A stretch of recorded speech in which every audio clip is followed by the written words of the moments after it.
DM, madam scooty से जा रही थी। फिर दरोगा ने रोककर जो किया, सबकी उड़ गई होश। क्या होगा जब कानून का रखवाला ही कानून तोड़ने लगे। ये कहानी एक ऐसे पुलिस दरोगा की है जो अपनी वर्दी की आड़ में आम लोगों से अवैध वसूली करता था। रोज की तरह वह चौराहे पर खड़ा होकर वाहनों को रोकता, कागजात की जांच के बहाने रिश्वत मांगता और लोग मजबूरी में उसे पैसे देकर आगे बढ़ जाते। लेकिन एक दिन उसकी किस्मत ने करवट ली। एक साधारण दिखने वाले व्यक्ति को रोककर जब उसने वही हरकत दोहराई, तो कुछ ही मिनटों में उसकी दुनिया उलट गई। वह व्यक्ति कोई आम नागरिक नहीं था, बल्कि पूरे जिले का सबसे बड़ा अधिकारी, डिस्ट्रिक्ट मजिस्ट्रेट डीएम था। आगे जो हुआ, उसने पूरे शहर को हिला दिया और एक ऐसी सीख दी जिसे कोई भूल नहीं सकता। क्या हुआ उस भ्रष्ट दरोगा के साथ?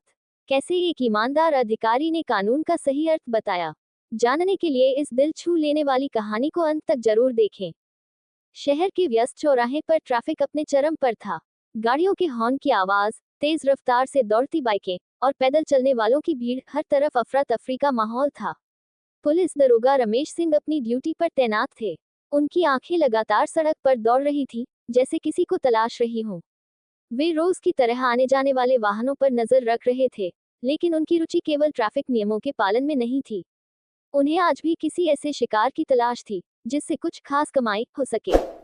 तभी उन्होंने सड़क पर एक ऑटो को आते देखा। ऑटो पुराना था, लेकिन साफ सुथरा था।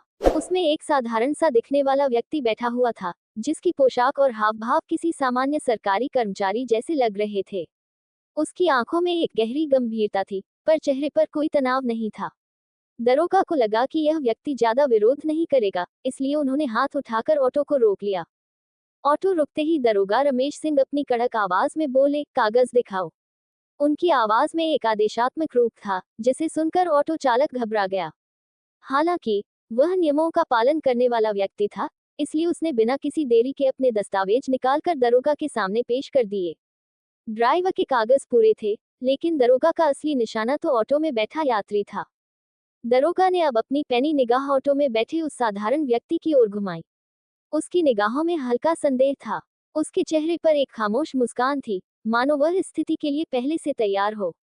दरोगा ने बिना कोई संकोच किए सख्त लहजे में पूछा, आप कहाँ जा रहे हैं? वह व्यक्ति हल्की मुस्कान के साथ शांत स्वर में बोला, दफ्तर। दरोगा को उसका जवाब थोड़ा असामान्य लगा। आमतौर पर लोग पुलिस से बचने की कोशिश करते हैं, लेकिन यह व्यक्ति बिल्कुल निश्चिंत था। दरोगा को महसूस हुआ कि मामला कुछ अलग है, इसलिए उन्होंने और सवाल करने की ठानी। उन्होंने संदेह भरे स्वर में कहा, पहले गाड़ी से उतरिए, फिर बात करेंगे। वह व्यक्ति बिना किसी आपत्ति के धीरे से ऑटो से उतरा और दरोगा की ओर देखने लगा। उसकी मुद्रा आत्मविश्वास से भरी हुई थी, मानो उसे किसी चीज का डर न हो। अब दरोगा को पूरा यकीन हो गया कि या तो यह व्यक्ति किसी बड़ी सरकारी पोस्ट पर होगा, या फिर बहुत चालाक आदमी। लेकिन उन्होंने इसे ज्यादा तूल न देते हुए अगला कदम उठाया। अब असली खेल शुरू होना था। ऑटो में बैठा वह व्यक्ति बिना किसी बहस के चुपचाप उतर गया। उसका शांत स्वभाव देखकर दरोगा को थोड़ा अजीब तो लगा, लेकिन उन्होंने ज्यादा ध्यान नहीं दिया। अब उन्होंने उस व्यक्ति को ध्यान से देखा। साधारण कपड़े, हल्का मैला कुर्ता पायजामा, पैरों में घिसी हुई चप्पलें और चेहरे पर गंभीरता। देखने में वह किसी आम मध्यम वर्गीय व्यक्ति जैसा ही लग रहा था, जो शायद किसी दफ्तर का छोटा मोटा कर्मचारी होगा। दरोगा रमेश सिंह ने अपनी पुलिसिया रौब झाड़ते हुए सख्त लहजे में कहा, पहले जांच होगी, फिर जाने देंगे। उनकी आवाज में धमकी भरा अंदाज था। वह व्यक्ति अब भी निश्चिंत मुद्रा में खड़ा था। उसने कोई विरोध नहीं किया, जिससे दरोगा और भी निडर हो गए। उन्होंने ऑटो ड्राइवर की ओर देखा और धीरे से उसे इशारा किया। ये वही इशारा था जो अक्सर ट्रैफिक पुलिस वाले करते हैं, जिसका मतलब था कि मामला बिना जुर्माने के निपटाया जा सकता है, बशर्ते खर्चा पानी दे दिया जाए। ऑटो वाला तुरंत समझ गया कि मामला क्या है। उसने डरते हुए धीरे से कहा, साहब, मेरे कागज पूरे हैं, फिर भी। दरोगा ने आंखें तरेरते हुए कहा, ज्यादा सवाल मत पूछ, वरना गाड़ी सीज कर दूंगा। तभी वह व्यक्ति, जो अब तक चुपचाप खड़ा था, हल्की मुस्कान के साथ धीरे से बोला, क्या जांच होगी, दरोगा जी?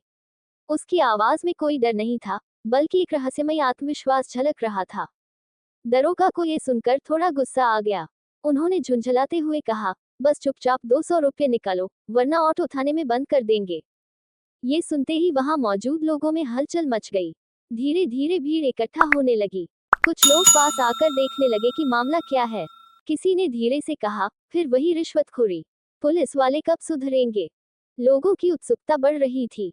दरोगा को अब एहसास हुआ कि मामला ज्यादा खींच गया है, लेकिन उन्हें भरोसा था कि रोज की तरह यहाँ भी कुछ देर में लोग चले जाएंगे। मगर इस बार किस्मत उनके पक्ष में नहीं थी, क्योंकि मामला उतना सीधा नहीं था जितना वे सोच रहे थे। तभी वह व्यक्ति अपनी जेब में हाथ डालकर एक कागज निकालने लगा। दरोगा ने सोचा कि शायद यह व्यक्ति अब पैसे निकाल कर देगा, लेकिन उसकी उम्मीद के उलट हुआ। वह व्यक्ति पूरी शांति के साथ कागज को दरोगा की ओर बढ़ाते हुए मुस्कुराकर बोला, पहले ये पढ़ लीजिए, फिर बताएं कि किसकी जांच होनी चाहिए। दरोगा ने पहले तो अनमने भाव से कागज को पकड़ा, लेकिन जैसे ही उसकी नजर उस पर पड़ी, उसके चेहरे का रंग उड़ गया। उसकी आंखें फटी की फटी रह गईं, और हाथ हल्के हल्के कांपने लगे। यह कोई आम कागज नहीं था, बल्कि एक आदेश पत्र था, जिसमें साफ साफ लिखा था, आज इस चौराहे पर एक वरिष्ठ अधिकारी आम नागरिक बनकर निरीक्षण करेंगे। यदि किसी पुलिस अधिकारी द्वारा रिश्वत मांगी गई या गलत व्यवहार किया गया, तो उसके विरुद्ध तत्काल अनुशासनात्मक कार्यवाही की जाएगी। दरोगा के पैरों तले जमीन खिसक गई। यह क्या हो गया? जिसे वह एक आम आदमी समझकर ध्वंस दिखा रहा था, वह कोई साधारण व्यक्ति नहीं, बल्कि पूरे जिले के कानून व्यवस्था के सबसे बड़े अधिकारी, डिस्ट्रिक्ट मजिस्ट्रेट डीएम थे। उधर भीड़ में खड़े लोगों को जब ये पता चला, तो चारों ओर हलचल मच गई। लोग एक दूसरे से फुसफुसाने लगे, अरे, ये तो जिले के डीएम साहब हैं। अब तो दरोगा की खैर नहीं। देखो, रिश्वत मांगने वाले का पर्दाफाश हो गया। दरोगा रमेश सिंह की हालत खराब हो चुकी थी। उसके माथे पर पसीना छलक आया, हाथ कांपने लगे और गले से शब्द तक नहीं निकल रहे थे। अब तक जो आदमी उसके सामने खड़ा था, उसे वह एक निरीह नागरिक समझकर ध्वंस दिखा रहा था, लेकिन अब वही व्यक्ति उसके पूरे करियर का फैसला करने वाला था। कांपते हुए दरोगा ने तुरंत हाथ जोड़ लिए और घबराई हुई आवाज में बोला, साहब, माफ करिए, मुझे नहीं पता था कि आप। लेकिन डीएम साहब ने उसकी बात काटते हुए सख्त स्वर में कहा, और अगर मैं सच में कोई आम नागरिक होता, तो क्या तब भी आप यही करते? दरोगा का सिर शर्म से झुक गया। अब उसे समझ में आ चुका था कि आज उसकी करनी का फल उसे यही मिल जाएगा। डीएम साहब ने दरोगा रमेश सिंह की ओर गहरी नजरों से देखा। उनके चेहरे पर न तो गुस्सा था, न ही अहंकार, बस एक गंभीरता थी, जो किसी न्यायाधीश जैसी लग रही थी। भीड़ अब पूरी तरह से खामोश हो चुकी थी। हर कोई ये देखना चाहता था कि अब क्या होगा। डीएम साहब ने एक कदम आगे बढ़ते हुए कठोर स्वर में कहा, ड्यूटी का मतलब जनता की सेवा करना है, न कि उनसे अवैध वसूली करना। पुलिस का कर्तव्य कानून की रक्षा करना है, लेकिन जब कानून के रक्षक ही अपराध करने लगे, तो न्याय कौन करेगा? उनकी आवाज में ऐसी दृढ़ता थी कि दरोगा का सिर शर्म से और झुक गया। उसका चेहरा सफेद पड़ चुका था, गला सूख रहा था, और पैर जैसे कांप रहे थे। उसे अब अपनी नौकरी जाते हुए दिख रही थी। डीएम साहब ने बिना समय गंवाए अपने सहायक अधिकारी को इशारा किया। उन्होंने तुरंत एक आदेश पत्र निकाला और मौके पर ही दरोगा रमेश सिंह के निलंबन का आदेश सुना दिया। भीड़ में खड़े लोग ये देखकर दंग रह गए। कुछ पल पहले जो व्यक्ति सड़क पर आम जनता से रिश्वत मांग रहा था, अब उसी को अपने पद से हाथ धोना पड़ रहा था। ये खबर पूरे शहर में आग की तरह फैल गई।